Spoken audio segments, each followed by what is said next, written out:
auprès des nôtres, hein, pour que nous comprenions pourquoi nous sommes là.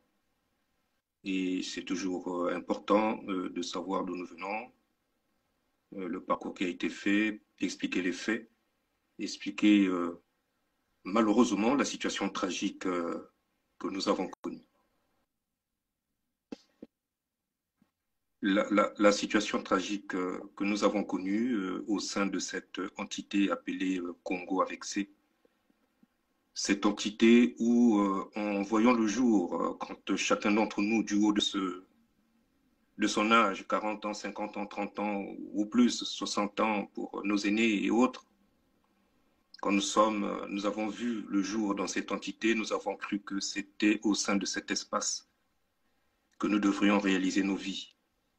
Et ça nous paraissait tout à fait naturel. On ne se posait même pas la question de savoir comment cet espace fut-il formé.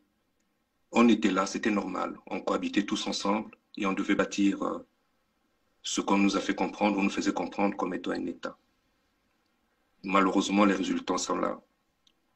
Et cette tragédie est loin d'être terminée puisque au moment où nous nous sommes rassemblés ce soir, les pleurs, les regrets, les vies brisées continuent sur cette terre, malheureusement aussi avec l'indifférence de certains et la complicité des nôtres. Il faut dire les choses telles qu'elles sont. Donc le courage que nous avons manifesté, comme l'a dit le frère Birangui, de part et d'autre, pour transcender cette situation-là, pour y mettre un terme, en y répondant de façon pertinente, de regarder cette réalité, de l'analyser et de décider. Mais il ne s'agit pas d'une décision de haine. Ce n'est pas une décision de haine, c'est une décision basée tout simplement sur la nécessité de se protéger, la nécessité de ne pas périr. Ce n'est pas une décision basée sur la haine de l'autre. Peut-être que l'autre est dans la haine, mais ça n'est pas du tout notre logique. Nous voulons préserver nos vies. Et l'histoire nous montre que finalement,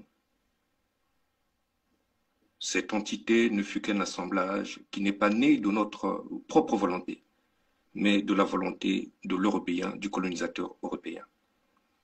Puisque c'en est ainsi, et que voyons que nous n'obtenions pas ce pourquoi nous étions là, ce pourquoi nous cohabitions ensemble.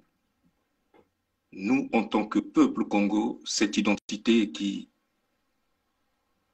nous réunit tous qui sommes au sud, cette identité qui fut utilisée par ceux qui sont au pouvoir aujourd'hui pour lancer cette politique de mort à l'égard de nos peuples.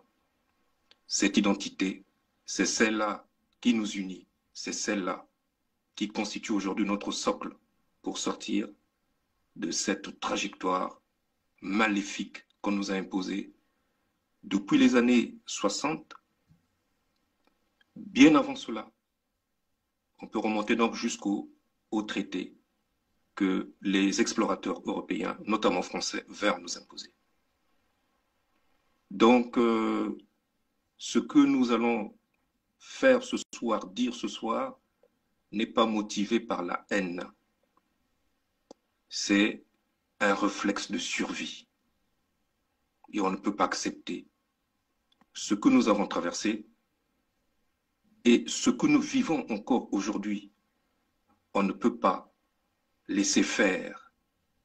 L'indifférence est une caution apportée à ce sort que traverse notre peuple. Donc, de tout ce que nous avons vu, les leçons que nous en avons tirées, il a donc été décidé de rassembler les filles et fils au Congo. Que nous puissions nous-mêmes assumer notre destin. Bien entendu, assumer ce destin-là ne signifie pas que nous allons partir en guerre contre nos voisins, contre nos autres frères.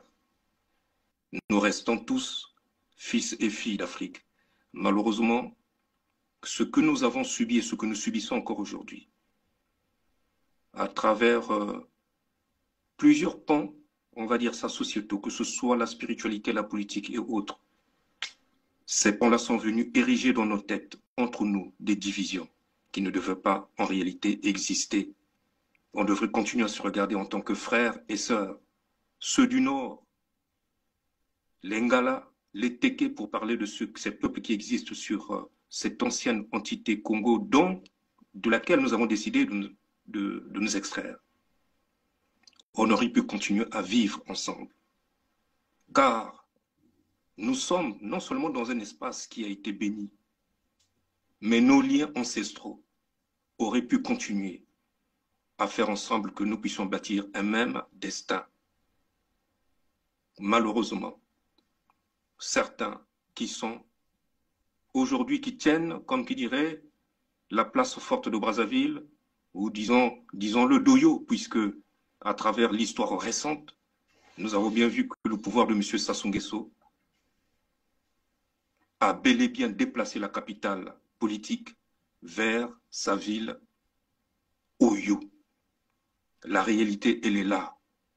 Les discours sont là pour démontrer que M. Sassou avait déjà divisé le pays. Il avait déjà divisé le pays.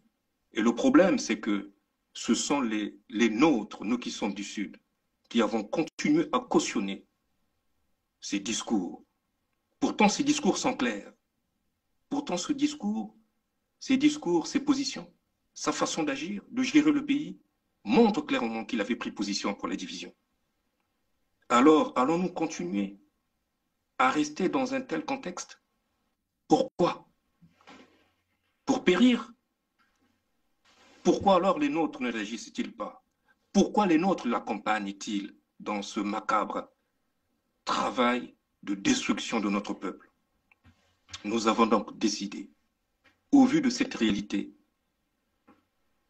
une réalité qu'on va considérer comme étant irrécevable, que nous ne pouvons plus cautionner, pour dire à nos frères, non pas dans la haine, mais pour leur dire tout simplement, les frères du Nord, écoutez, poursuivez votre route de votre côté, nous du nôtre. Et plus tard, peut-être que vous reviendrez sur des meilleurs sentiments. Peut-être que les futures générations décideront à nouveau de se tenir la main et d'aller dans un destin commun pour notre progrès, pour la paix et la fraternité. Voilà les grandes motivations qui entourent aujourd'hui et qui expliquent notre présence ce soir, qui fait que nous allons partir vers cette déclaration qui elle-même résulte d'une aspiration qui s'exprimait par notre peuple. Une aspiration que nous avons vue à travers cette voie pétitionnaire, cette mobilisation, au-delà des difficultés des nôtres d'accéder à la communication, de transmettre ce à quoi ils aspirent. Aujourd'hui, les élans des nôtres sont bridés, difficulté d'accéder aux moyens de communication. Ce Congo, avec les moyens économiques qu'il dispose, aurait pu rendre l'accès facile, ne serait-ce qu'au téléphone, au réseau, bref, à la communication, ne serait-ce que même gratuitement, puisqu'on le voit. Nous le savons tous ici en Europe. Nous le savons tous ici en Europe que certains pays, leurs ressortissants ne payent quasiment rien pour les communications. Mais ce n'est pas le cas chez nous. Donc, au-delà de ces difficultés-là, la peur qui mine les nôtres, que s'ils commencent à parler de telles initiatives, demain ils vont voir débarquer des militaires pour leur arracher la vie, pour les emprisonner. Au-delà de toutes ces difficultés-là, notre peuple s'est exprimé à travers la voie pétitionnaire. Et les résultats sont là, qui témoignent d'un ras-le-bol. Et qui témoignent également d'un appel profond qui devrait interpeller chacun d'entre nous au sud du Congo, qui devait interpeller ceux qui sont considérés comme étant les représentants politiques, ceux qui détiennent un pouvoir, ceux qui exercent un mandat, ceux qui prétendent parler pour ce peuple. ce tel manifesté par les nôtres aurait pu les interpeller pour se ressaisir et enfin regarder ce peuple qui souffre et le soulager. Malheureusement, ceux qui sont là cultivent le statu quo, préfèrent accompagner M. Sassou Nguesso, qui aura été pour notre peuple un véritable malheur. M. Sassou Nguesso n'a pas travaillé tout seul et les responsabilités sont aujourd'hui établies. Malheureusement, certaines puissances occidentales, dont notamment la France, qui a été la puissance colonisatrice, n'a pas facilité la chose ou la vie des Congolais. Il faut avoir le courage de le dire et il faut avoir le courage d'interpeller ceux qui sont à l'origine de cette tragédie que le peuple Congo souffre et a connu durant toutes ces années. Nous avons donc pris l'engagement devant le monde pour mettre un terme à ce parcours funeste, mais tout en cultivant l'esprit de fraternité, que ce soit à l'égard de la France, que ce soit à l'égard d'autres nations, pour leur dire que nous sommes ici sur Terre, non pas pour voir les peuples souffrir, mais pour que nous puissions tous cohabiter et coexister dans la paix, la fraternité. Nous pouvons tous vivre ici bien sur Terre. Les moyens sont là, en bonne cohabitation, et non pas dans un schéma de dominé-dominant. Que ce soit la France, que ce soit les États-Unis, que ce soit, bref, toutes les puissances occidentales que nous connaissons, qui continuent à travers l'Afrique à rendre la vie difficile des Africains. Nous leur disons qu'il est temps d'arrêter avec cette logique et de laisser vivre les Africains dans la paix selon leurs propres aspirations, mais tout en étant les uns avec les autres dans la fraternité et la paix. Voilà donc ce grand travail qui fut donc entamé, ce grand parcours que nous avons eu, nous a emmené justement à élaborer donc cette plateforme d'unification des composantes du peuple Congo au sein de l'entité Congo avec C, qui va donc aboutir, qui aboutit donc aujourd'hui par la formation de la Fédération Congo, dont nous allons donc lire la déclaration de fondation.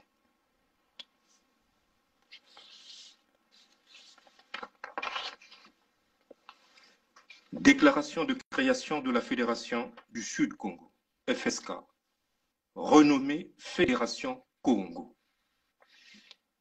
Considérant la réhabilitation de la souveraineté du royaume de Luango le 7 juin 2020.